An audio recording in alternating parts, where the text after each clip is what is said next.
Assalamualaikum warahmatullahi wabarakatuh. Selamat pagi kawan pajak. Jumpa kembali bersama kami tim penyuluh KPP Pratama Pekalongan dalam acara podcast 502 Sapore, suara pajak untuk Pekalongan dan sekitarnya. Bersama narasumber kita, Mas Farid. Selamat pagi Mas Farid. Selamat pagi Mas Alif. Gimana Mas Farid, kabarnya sehat? Sehat, alhamdulillah. Kabar baik juga. Gimana Mas Alif kabar? Alhamdulillah sehat. Semoga kawan pajak semua dalam keadaan sehat ya Mas Farid ya. Ya betul sekali, karena kesehatan itu nomor satu ya. Kalau kita ada kendala sakit, untuk aktivitas nantinya pastinya terganggu seperti itu. Iya, benar sekali. Baik Mas Farid, pada pagi hari ini kita akan membahas mengenai BPS ya Mas Farid ya. Ya betul sekali, program dari pemerintah ya ini. BPS ini sebenarnya sudah mulai dari awal tahun dan ini kabarnya mau berakhir ya Mas Farid ya, kurang beberapa hari lagi ya. Betul sekali, program BPS ini salah satu klaster dari Undang-Undang HPP. Ini sudah dimulai dari tanggal 1 Januari dan ini sudah bergulir paling lambatnya nanti 30 Juni. Berarti kurang lebih 7 hari lagi berarti. Oh iya, berarti kurang lebih beberapa hari lagi BPS ini akan berakhir ya Mas Farid ya. Iya betul sekali. Tapi mungkin di sini kawan pajak masih belum tahu nih BPS itu apa. Jadi mungkin bisa diterangkan Mas Farid BPS itu apa? Boleh. Untuk PPS sendiri adalah singkatan dari Program Pengungkapan Sukarela. Ini adalah pemberian kesempatan kepada wajib pajak untuk melakukan kewajiban perpajakan secara betul, secara benar, melalui pembayaran pajak secara final dengan cara menghitung harta bersih yang belum diungkap. Berarti ini kesempatan kedua ya Mas Farid ya yang diberikan? Ya bisa dikatakan seperti itu. Ini pemberian kesempatan kedua, terutama kepada alumni Tax Amnesty 2015 yang lalu yang kelupaan melaporkan harta bersihnya. Ini diberi kesempatan yang belum dilaporkan atau lupa bisa mengikuti program ini. Oh seperti itu.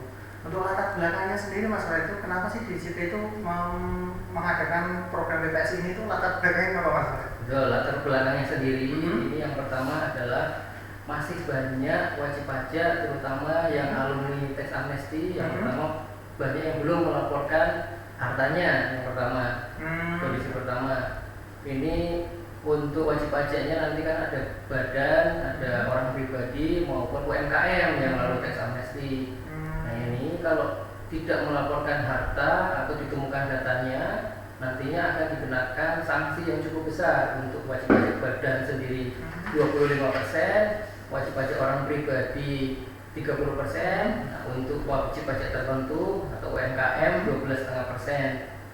Belum lagi ditambah sanksi berdasarkan Undang-Undang 18 ayat 3 Undang-Undang TA, ditambahkan sanksi 200%.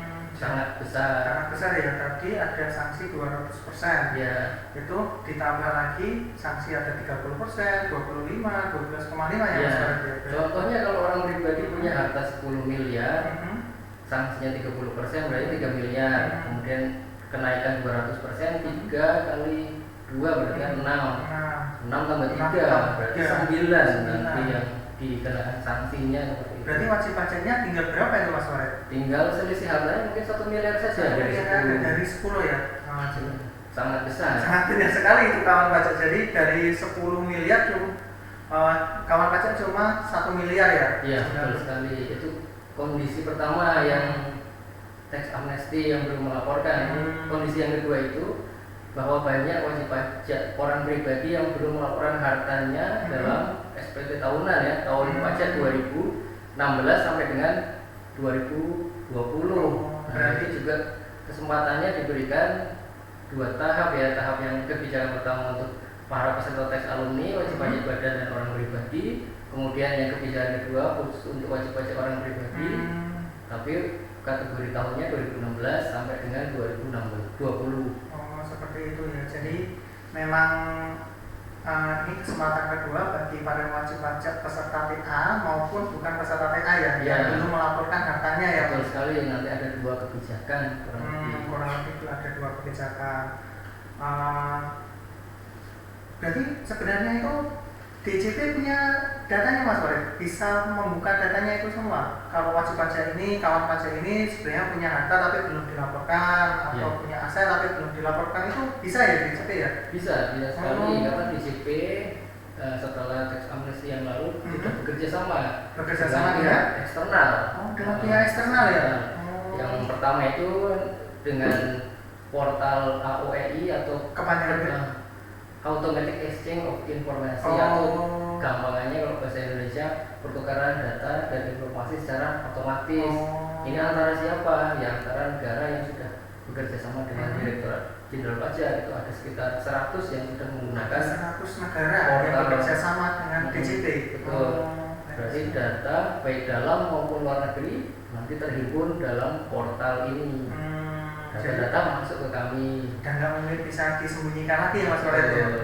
Itu yang pertama. Kemudian ada data ILAP, instansi, lembaga, asosiasi pihak lain, mungkin dari data-data PPP, kemudian data-data kendaraan masuk ke kita juga. Berarti data-data saham itu juga masuk. Data yang bekerja sama dengan pihak eksternal sangat banyak di Direktorat Jenderal Pajak.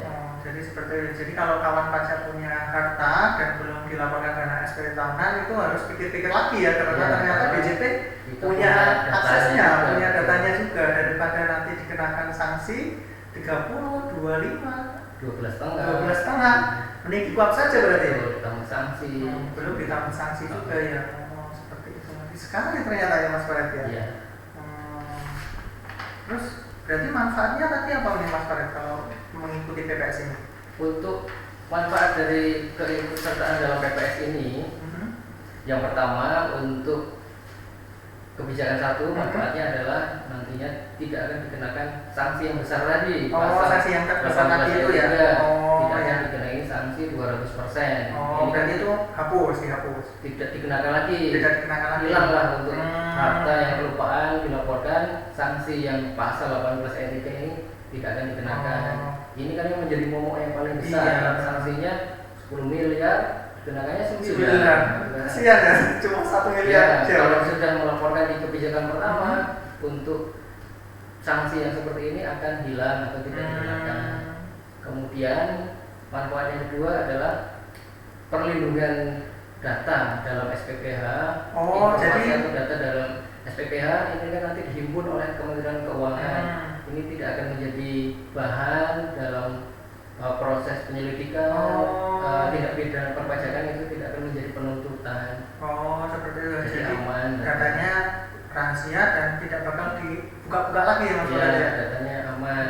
Seperti itu. Itu yang kebijakan pertama. Kalau kebijakan yang kedua, manfaatnya tidak akan diterbitkan surat ketetapan pajak. Jadi kalau masih ada pajak yang seharusnya masih dibayar, kemudian DJP menemukan data, tetapi wajib pajak mengikuti PPS kebijakan kedua ini akan menghapuskan atau tidak akan dikenakan surat ketetapan pajak. Jadi untuk kawan pajak sendiri nantinya untuk kebijakan kedua sudah diikuti akan tenang ya.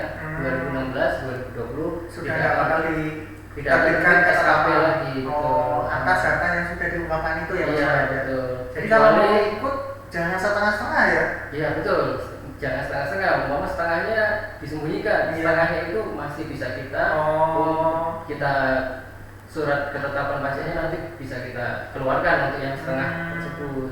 Jadi bisa dikatakan kalau biasanya kan kalau dulu ini gini Mas Farid, saya punya harta tenang, ternyata belum tenang kalau belum ikut PPS ya? Ya, punya harta banyak, lebih tenang kalau sudah diungkapkan semua dalam kebijakan satu maupun kebijakan kedua. Punya harta banyak itu belum tentu tenang kalau belum diungkapkan di PPS ya Mas Farid. Betul sekali. Seperti itu ya. Kalau tarifnya itu berapa Mas Farid kalau misalnya mau ikut PPS itu? Untuk PPS sendiri kebijakan satu, kebijakan pertama untuk perolehan harta 1985 sampai 2015 ada 3 tarif. Dari tahun berapa Mas Farid? Perolehan hartanya nanti 1985. Berarti harta-harta yang dulu itu bisa harta-harta yang dulu, tapi khusus untuk yang sudah mengikuti tax amnesty. Ini yang sudah mengikuti tax amnesty aja. Wajib pajak orang pribadi maupun badan. Tarifnya sendiri ada 3 layer atau 3 lapis. Yang paling tinggi berapa? Paling tinggi nanti tarifnya adalah 11%. 11% itu dikenakan kepada wajib pajak yang mempunyai harta di luar negeri. Itu dideklarasikan. Saya mempunyai rumah di Singapura 1 miliar, nanti itu akan dikenakan tarif 11%. Kemudian tarif yang kedua adalah 8%. Ini untuk repatriasi luar negeri. Berarti rumah yang di Singapura tadi 1 miliar dijual kemudian diinvestasikan ke Indonesia, nanti itu bisa menggunakan tarif yang 8 karena dimasukkan ke Indonesia, tarif Indonesia. Atau harta dalam negeri yang dideklarasikan, saya punya rumah di Bogor, itu belum lapor SPT, nanti boleh menggunakan tarif 8%. Itu tarif yang tengah-tengah ya Mas Farid? Betul, yang paling rendah biasanya suka nih kawan pajak yang paling murah ada syaratnya ya, repatriasi harta luar negeri, deklarasi harta dalam negeri, ditambah dengan diinvestasikan dalam bentuk SBN, surat berharga negara, kemudian dalam bentuk hilirisasi, kemudian dalam bentuk renewable energy atau energi yang terbarukan. Seperti itu. Berarti ada syarat-syaratnya, memang harus dalam 3 bidang ini, SBN, hilirisasi, renewable energy. Berarti ada di kebijakan 1 itu ada 3 level tarif ya Mas Farid ya? 3 level tarif. Yang pertama yang paling tinggi itu 11, yang tengah 8, sama yang 1 yang paling murah, yang paling rendah. Dan semua bisa menggunakan yang 6% walaupun harta itu di luar negeri, tapi syarat dan ketentuannya berlaku ya Mas Farid? Ya, harus ditarik ke Indonesia dan diinvestasikan. Kalau mau yang paling murah harus diinvestasikan dalam bidang yang sudah ditentukan oleh peraturannya. Oh seperti itu. Jadi nggak usah khawatir kalau kawan pajak punya harta di luar negeri, wah nanti saya ini tarifnya paling tinggi 11%, itu enggak ya Mas Farid ya? Enggak. Asalkan mau diinvestasikan ya nanti bisa dapat tarif yang paling murah ya Mas Farid. Kalau cuma saya kayaknya berat nih diinvestasikan ke Indonesia karena rumah di Singapura saya juga rutin ke sana, di deklarasi saja di luar negeri. Masih ada. Walaupun tarifnya sedikit lebih tinggi ya, 11 ya. Iya, benar. Kalau kebijakan yang kedua gimana Mas Farid? Kebijakan kedua ini juga ada 3 tarif ya, tarif tertinggi, tengah-tengah, kemudian tarif yang paling murah. Ini nanti kebijakan kedua seperti yang saya jelaskan, untuk perolehan hartanya 2016 sampai dengan tahun 2020. 2016 sampai tahun 2020 ya. Jadi yang targetnya atau wajib pajak yang akan mengikuti hanya untuk orang pribadi saja, yang badan tidak dikenakan, tidak diperbolehkan untuk mengikuti. Tarifnya sendiri yang paling tinggi adalah 18% untuk deklarasi luar negeri. Kemudian tarif yang tengah adalah 14% repatriasi, kemudian deklarasi dalam negeri.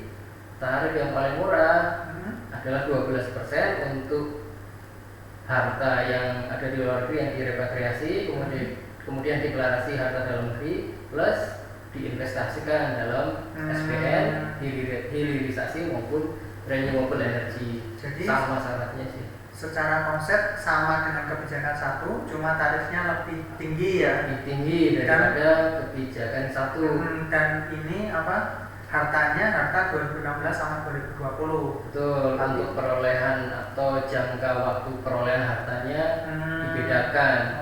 Kebijakan 1 1945 2015, kebijakan 2 2016 2020. Jadi ini kawan pajak kalau misalnya mau ikut PPS ini harus diidentifikasi dulu ya hartanya ini. Ya, dia dapatnya tahun berapa gitu ya Pak? Perlu ada catatan atau diingat-ingat kira-kira perolehannya kapan. Atau dilihat dokumen-dokumen pendukungnya ya. Dokumen juga bisa dilihat kira-kira mau ikut yang 1, 2 atau bahkan dua-duanya. Oh, bisa dua-duanya bisa. Kalau mau ada 2 harta, perolehannya 2015 sampai 1985 atau 2016 2020 kan bisa juga terjadi. Oh, tapi ini untuk kasus orang pribadi dan ikut TA ya Mas Farid? Ya betul, orang pribadi dan sudah pernah ikut TA itu diperbolehkan mengikuti 2 kebijakan ini dengan catatan ya memang ketentuannya terpenuhi untuk perolehan. Jadi misalnya kawan pajak habis dengar podcast ini nih Mas Farid terus saya mau ikut PPS nih, terus dia nyari-nyari data hartanya, terus dia punya data harta sebelum tahun 2015 dan setelah 2015 nggak perlu khawatir milih salah satu ya. Iya, Bisa ada dua-duanya ya. Jadi iya. tetap bisa tenang walaupun punya harta banyak ya Mas Nah, Aldi. betul. Oh, iya seperti itu. Banyak itu lebih tenang ya, menenangkan kalau mengikuti PPS ini. Iya, kalau dulu mah katanya saya sudah banyak, nggak tenang hidupnya. Ternyata belum ya kalau belum ikut PPS ya. Kewajiban perpajakannya harus diberesin dulu seperti itu kawan pajak. Terus kalau mau ikut program PPS itu seperti apa ya Mas Aldi? Caranya apa? Datang langsung ke kantor? Apa bisa online atau bisa kirim pos? Itu Ya. seperti apa mekanisme Mas Aldi? Untuk mengikuti program mengikuti ini program memang harus diwajibkan online ya. Oh, Beda enggak. seperti teks amnesti yang dulu kan harus ada ke kantor pajak di jam kerja dan diteliti dulu, berkasnya juga lengkap baru bisa diterima. Kalau untuk kebijakan PPS ini memang online, wajib pajak mengisi dari perangkat atau komputernya masing-masing. Jadi malah lebih enak ya, nggak perlu Lebih enak. ke kantor, nggak perlu antri. Bisa 24 jam sehari, 7 hari seminggu. Oh, Nggak ada bisa satu limitnya. minggunya juga ya. Bisa. Kalau kawan pajak dari Senin sampai Jumat sibuk bekerja, masih bisa Sabtu dikerjakan Minggu. Sabtu Minggu Betul. bersama keluarga. Ya, Oh, mungkin bisa dibantu sama istri itu. Oh, ngitung hartanya. Ini lupa. Oh, iya, 16 ada. Nah, itu kan membantu juga. Tapi kalau satu keluarga ini berarti bisa hartanya istri juga bisa, Mas Farid? Atau- Bisa. Oh, Harta istri bisa, kemudian pembelian harta, terus kemudian belum dilakukan pemindahan nama, balik nama itu juga silakan bisa. Oh. Yang penting sudah menjadi hak milik. Umpama kendaraan nih belum sempat balik nama, ya nanti ditulis saja atas namanya orang lain. Orang lain, Tapi tidak masalah ya, karena itu kan sudah menjadi hak Hmm. milik. Nanti itu bisa diikutkan dalam PPS ini Oh, iya. dan nantinya dilaporkan di SPT tahunan 2022. Oh, soalnya banyak sekali Mas Farid di lapangan itu, ini contoh kasus di SPT tahunan ya, biasanya mereka tuh, Pak saya mau melaporkan harta tapi hartanya bukan atas milik saya, atas nama saya, padahal dibeli dengan uangnya mereka gitu. Ya, jadi kenyataannya kalau sudah hak milik sudah dibeli walaupun belum balik nama Itu sudah dianggap sebagai hartanya mereka ya, berarti harus dilaporkan ya. Nah, nanti ceritanya kalau beli motor kendaraan second belum balik nama itu bukan punya dia kan nggak seperti itu. Oh iya benar juga, jadi tetap harus dilaporkan ya. Dilaporkan nggak masalah. Masalah dilaporkan. Nah ini juga nih Mas Farid, ini kan sebenarnya sudah lama, maksudnya sudah berlangsung lama ya program PPS ini dari Januari, ini berarti sudah 5 bulan lebih mau berakhir ya. Itu kawan pajak beberapa hari lagi malah ya, sebentar lagi. Kawan pajak juga ada yang dapat email Mas Farid terkait dengan PPS ini. Itu Ya. ada email daftar harta, terus daftar SPT, SPT itu maksudnya apa ya Mas Farid? Itu apakah Jadi harus itu ikut atau seperti apa? Di KPP Pratama Pekalongan memang kita mengirimkan email ya. Emailnya itu bisa jadi SPT tahunan, bisa jadi himbauan umum PPS, dan bisa juga himbauan spesifik terkait harta yang miss atau belum sesuai antara SPT 2020 dengan PPS. Nah, nantinya wajib pajak atau kawan pajak bisa melihat email itu tentang apa. Kalau SPT tahunan, silakan dilaporkan SPT tahunan sesuai himbauan. Kemudian untuk himbauan PPS secara umum itu sifatnya untuk mengenalkan bahwa di tahun 2022 ini ada program namanya PPS. Jadi diberitahukan kepada seluruh wajib pajak bahwa ada program namanya PPS. Biar nggak kelewat ya Mas. Betul. Kemudian email yang ketiga, email yang spesifik menyebutkan harta. Nah ini yang perlu klarifikasi lebih lanjut dari kawan pajak ya. Terutama apakah betul nih harta tersebut memang kelupaan dimiliki tapi belum dilaporkan dalam SPT tahunan. Kalau belum, kawan pajak nanti bisa melaporkan dalam program PPS ini. Oh, jadi kalau kawan pajak dapat email itu jangan langsung khawatir ya, dilihat dulu emailnya itu email tentang laporan atau email tentang himbauan untuk apa mengikuti PPS umum atau sudah ada datanya ya Mas Farid ya. Oh, seperti itu. Dan itu malah menjadi informasi yang bagus ya buat kawan pajak ya, bahwa oh dari pajak ini ada sifatnya menghimbau. Nggak langsung Iya, tiba-tiba. ikut apa tidak kan sudah ada himbauannya. Nah, silakan diklarifikasi saja data tersebut diikutkan BPS apa tidak. Nanti kawan pajak bisa datang ke KPP atau menghubungi kami di Instagram, nanti ada @pajak_pekalongan, di situ disediakan link tree-nya. Silakan kawan pajak nanti memilih untuk konsultasi secara umum atau bisa menghubungi AR yang mengampu. Ya seperti itu. Jadi email terkait dengan PPS kalau udah ada datanya itu malah mengindikasikan bahwa DJP itu benar-benar punya data loh, gitu ya Mas. Iya betul, itu membuktikan ya. Nggak hanya cuma dongeng kita ini betul. tapi bukan cuma kantor pajak ini sepertinya cuma ngomong. Cuma buktinya ada. Kami mengingatkan bahwa ada data yang sekiranya ini diklarifikasi dulu apakah memang belum dilaporkan dalam SPP tahunan ataukah memang ini perlu diikutkan PPS. Itu nanti wajib pajak yang menentukan dengan pengampunya, mungkin nanti bisa koordinasi atau konsultasi. Siapa tahu hartanya sudah dijual gitu ya Mas Farid ya. Betul, hartanya nanti kan ada syarat dan ketentuan untuk yang bisa diikutkan dalam program PPS ini. Kemudian Mas Farid, kalau misalnya tadi melakukan sudah ikut nih, kawan pajak sudah ikut program pengungkapan sukarela, tapi ternyata ada yang kelupaan, tapi batas waktunya masih ada, itu masih bisa melakukan pembetulan atau tidak? Seumpama nih dari harta yang kelupaan ada 10, telah melaporkan 9, masih sisa 1, kawan pajak nanti masih bisa membetulkan SPPH, surat pemberitahuan pengungkapan harta. Caranya bagaimana? Nanti kawan pajak bisa melakukan pembetulan atau melakukan unduh IPOM yang baru, kemudian menambahkan harta yang baru. Kalau 9 harta yang lama nanti otomatis muncul, tambahkan saja harta yang baru, nanti akan dikenakan dengan tarif yang kawan pajak mau, atau umpama deklarasi dalam negeri nanti kebijakan 2 14%, menghitung secara otomatis, kemudian membuat billing, silakan ditunaikan pembayarannya, kemudian submit, nanti akan keluar surat keterangan sudah mengikuti kebijakan ini lengkap 10 harta pembetulan pertama. Tapi bayarnya enggak semuanya ya Mas Farid? Bayarnya nanti berarti cuma atas selisih harta atau satu harta yang tertinggal tersebut. Yang 9 kan tentunya sudah dibayar di SPPH sebelumnya. Nanti selisihnya saja yang dibayar atas satu harta. Mungkin bayarnya ya 10 dikurangi 9, sisa berapa kali tarifnya, bayar, selesai, submit, nanti dapat SK yang baru.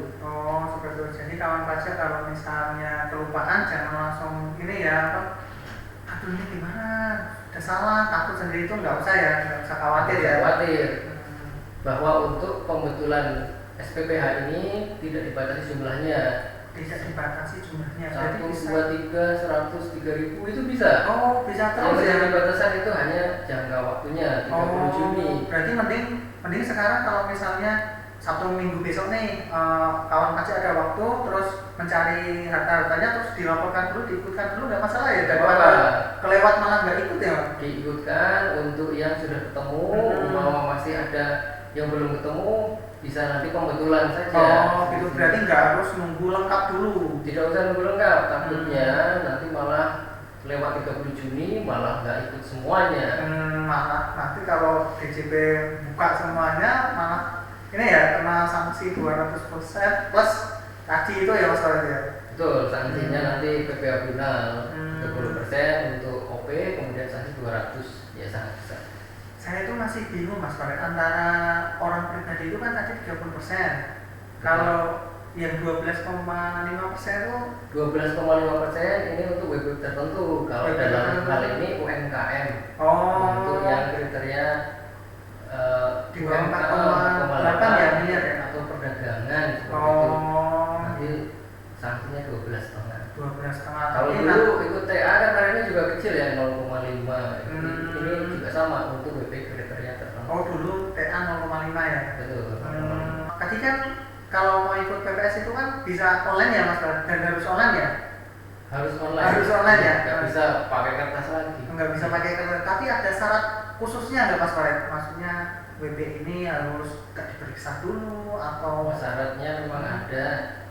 Ya syarat umum dulu ya. ya syarat umumnya apa? Untuk ikut PPS yang pertama harus punya NPWP.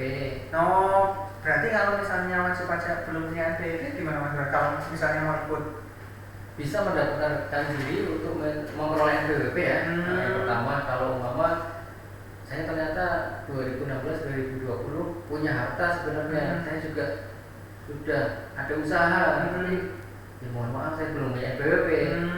Tapi saya mau ikut ini, saya mau diampuni sama pajak. Bagaimana caranya? Monggo, Bapak Ibu bisa, kawan pajak bisa membuat NPWP terlebih dahulu. Kemudian setelah mendapatkan NPWP, ikut PPS dengan cara minta EVIN dulu juga, kemudian daftar DJP online, kemudian lapor SPT tahunan 2020. Kemudian ungkap saja yang 2016-2020 harta yang belum dilaporkan. Nanti dikarenakan tarif sesuai yang kebijakan 2 berarti ya 18 atau 14 ataupun 12. Tapi sebenarnya kewajibannya WP ketika dia punya penghasilan itu melekatnya itu setelah punya NPWP atau sebelumnya Mas Farid? Maksudnya DJP itu bisa menerbitkan sanksi harus punya NPWP dulu baru kena sanksi atau bisa sebelumnya? Sebelumnya bisa. Jadi kalau memang pada kenyataannya NPWP 2022 baru terdaftar, tapi usahanya kan ada, penghasilannya kan ada. Ini bisa nantinya surat ketetapan pajak bisa dikenakan. Bisa mundur berarti Mas? Bisa mundur. Surat ketetapan pajak nanti bisa dikenakan sesuai nanti manfaat yang kebijakan kedua. Kalau mengikuti PPS ini tidak akan dikenakan surat ketetapan pajak. Nah, caranya bagaimana ngikutin PPS ini? Buat NPWP, buat EVIN, kemudian lapor SPT tahunan 2020, kemudian ikut PPS saja. Harta yang saya peroleh 16 sampai 20 listnya di list saja, dilaporkan, ditebus dengan PPh final. Nanti tidak akan ada pemeriksaan atau surat ketetapan pajak, tidak akan keluar dari kantor pajak. Jadi ini kalau prinsipnya kan pajak, saya punya penghasilan tapi saya nggak punya NPWP, saya tenang-tenang aja, itu nggak bisa ya berarti Mas? Bisa. Karena yang nggak orang yang paling tenang ya mungkin kalau nggak punya penghasilan aja apa yang mau dicari dari pajak apa kalau nggak punya penghasilan. Tapi kalau punya penghasilan, basicnya orang yang ada atau punya tapi nggak punya NPWP, itulah patut tidak tenang. Saya nggak kontribusi sama negara seperti itu kan. Karena kewajiban warga negara ketika punya penghasilan ya ikut kontribusi kepada negara ya Mas? Betul, jangan jadi namanya free rider. Jalan umum dimanfaatkan, jembatan-jembatan dimanfaatkan, kemudian sekolah-sekolah negeri itu juga semuanya dari pajak juga, uang pajak. Anak-anaknya disekolahkan di situ, itu kan kalau sakit juga maklaim BPJS itu juga uangnya dari APBN itu 70%, 80% dari uang pajak. Jadi untuk uang pajak yang berpenghasilan yang ada tetapi belum berkontribusi atau memang belum membayar pajak dengan betul, ya segeralah ke PPS. Caranya ini saat yang tepat namanya. Betul, ini adalah saat yang tepat untuk berkontribusi, terutama untuk mengikuti pembangunan ya, dengan membayar PPh final uang PPS ini. Jadi kalau kawan pajak di sini nih punya harta banyak, penghasilan banyak tapi belum punya NPWP, dirubah mindsetnya ya Mas Farid ya. Saya tenang lah, nggak punya NPWP itu salah aja. Dan kalau sudah sadar salah, ditebus dosanya dengan mengikuti PPS. Betul. Dan setelah itu nanti tinggal jalankan kewajiban perpajakannya secara benar ya Mas Farid. Setelah 2020, setelah diampuni istilahnya, jangan buat dosa lagi. Sudah lurus-lurus saja. Iya. Kalau ada penghasilan, tunaikan saja hak dan kewajiban perpajakannya secara sesuai aturan, ya sudah aman. Dan kalau dipikir-pikir itu dengan pengenaan harta itu sebenarnya lebih murah ya Mas Farid ya? Lebih murah betul, karena harta bersih ya penghasilan ya. Iya, penghasilan yang sudah dikurangi dengan makan, konsumsi, sudah belanja, dikurangi dengan biaya-biaya biaya hidup, baru biasanya harta itu penghasilan itu dibelikan harta, berarti sebenarnya itu kecil ya berarti kecil. dibanding Dan penghasilannya ya Mas. Kawan pajak perlu ingat kalau mau program PPS ini berakhir, nanti program yang sebelumnya sesuai PP 36 2017 itu akan hidup kembali. Itu apa? Itu pas final bahwa nantinya harta bersih yang ditemukan oleh Direktorat Jenderal Pajak kebijakan 1 sanksi yang 200% kembali lagi. Kemudian sanksi kebijakan kedua nanti sanksinya adalah 30% dari harta yang terungkap oleh KPP. Padahal plus sanksi bulanan. Padahal kalau bayar sekarang paling tinggi cuma 18. Itu pun 18. untuk harta di luar negeri ya Mas Farad ya. Iya betul. Kalau harta di dalam negeri kan paling cuma 14 ya tadi ya. Dan tidak ada sanksi. Dan Jadi tidak ada lebih- sanksi. lebih murah kalau ditunaikan selesaikan sekarang.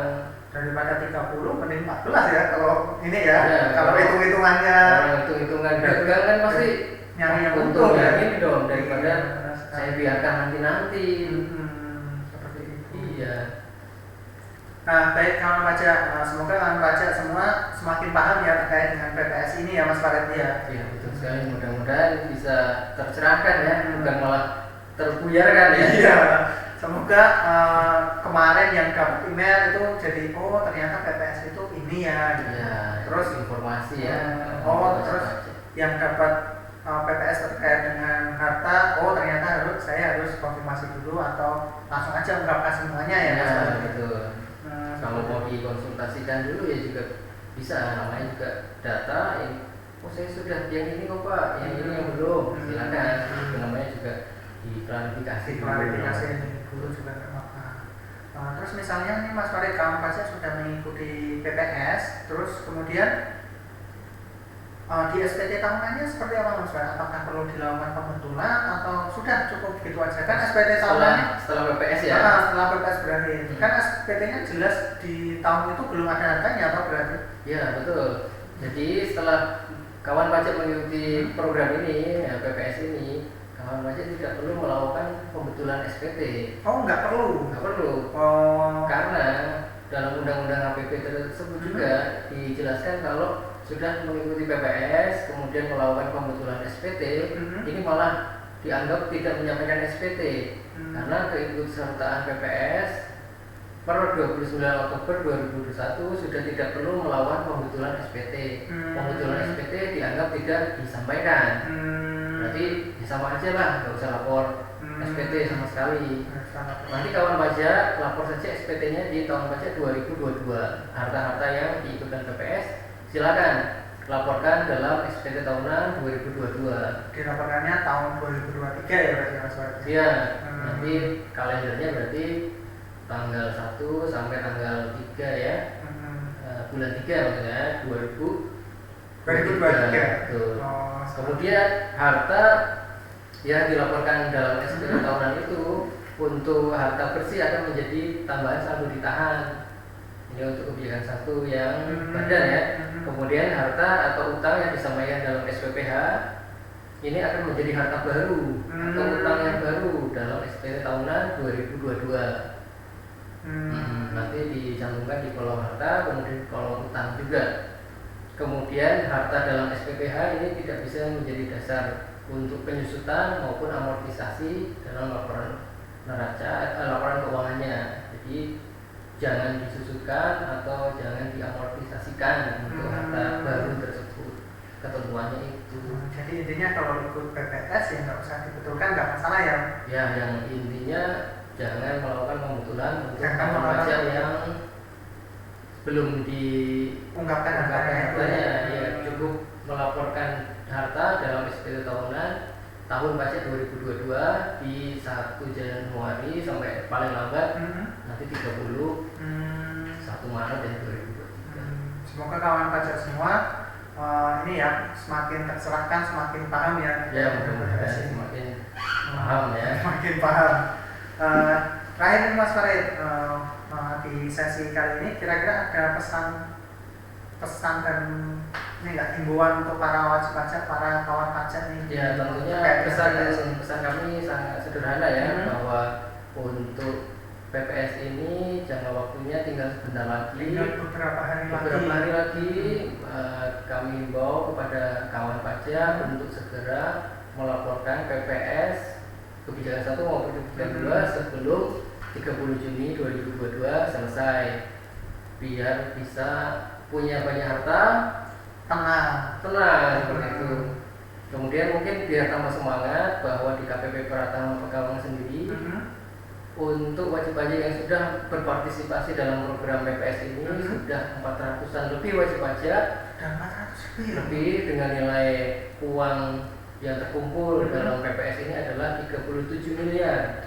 37 miliar. Nah, ini setara kurang lebih 6,5% dari total target penerimaan KPP Pratama. Dan itu uangnya tenang saja balik lagi ke kawan pajak semua ya Mas Koret? Uang yang sudah dihimpun dalam pajak nanti akan kembali menjadi APBN, kemudian APBN nanti akan dikelola, kemudian disalurkan dalam bidang-bidang pendidikan umum, kemudian kesehatan, kemudian pendidikan, jalan, banyak sekali nanti fasilitasnya kembali lagi kepada kita semua. Iya, kembali lagi ke kawan pajak semua dalam bentuk yang berbeda mungkin ya Mas, dalam bentuk manfaat yang berbeda. Betul. Dan bisa dirasakan oleh orang lain, bisa membantu ya berarti. Betul. Jadi ini mungkin salah satu hidup gotong royong ya.